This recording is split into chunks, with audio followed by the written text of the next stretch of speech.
In the previous module, we had seen that there are limitations with threads. The actual number of threads that we can create is limited, and sharing of memory leads to a lot of complexity with concurrently executing threads. In this module, we will see how Go implements concurrency and how Go overcomes some of the limitations with threads. Concurrency in Go is based on the paper written by Tony Hoare, Communicating Sequential Processes or CSP. The beauty of CSP is that it is very simple. It is based on three core ideas. Each process is built for sequential execution.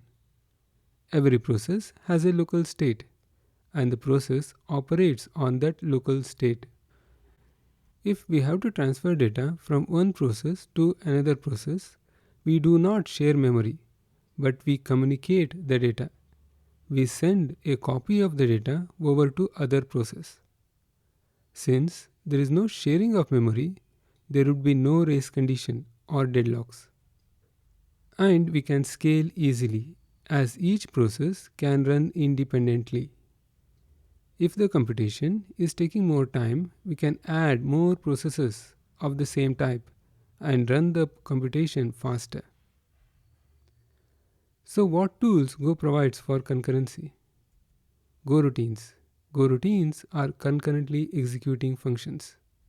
Channels. Channels are used to communicate data between the Go routines. Select. Select is used to multiplex the channels. Sync package. Sync package provides classical synchronization tools like the mutex, conditional variables, and others. Go routines are user space threads managed by Go runtime. Go runtime is part of the executable. It is built into the executable of the application.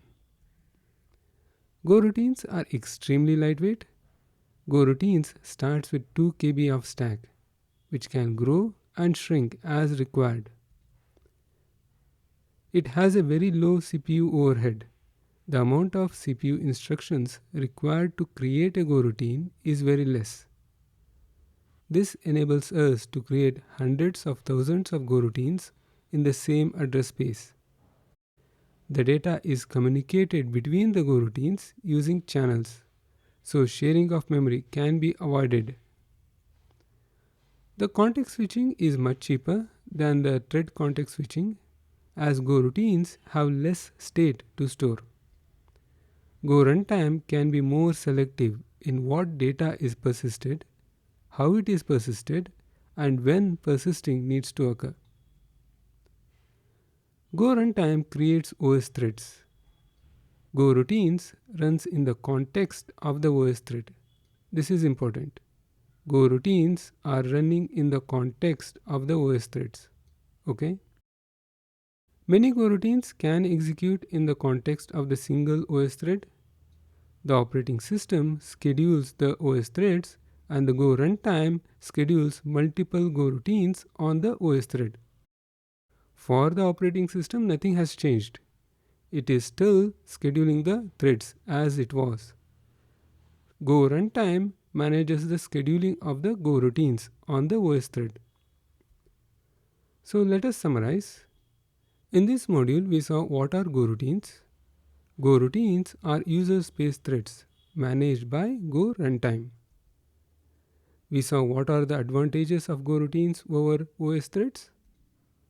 Go routines are extremely lightweight as compared to OS threads. They start with a very small stack size of 2 KB as opposed to 8 MB of stack size for the OS threads. The context switching is very cheap as it happens in the user space.